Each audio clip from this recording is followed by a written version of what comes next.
the U.S. Army began the long process of recovery. Florentine masterpieces were returned to Italy. The Hungarian royal crown jewels were placed under American protection for safekeeping.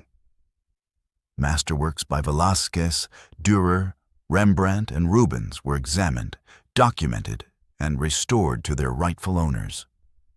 In tunnels beneath Neuschwanstein Castle, Allied troops discovered files from the Nazi art looting organization, evidence of systematic cultural theft. What was hidden in darkness began to return to light.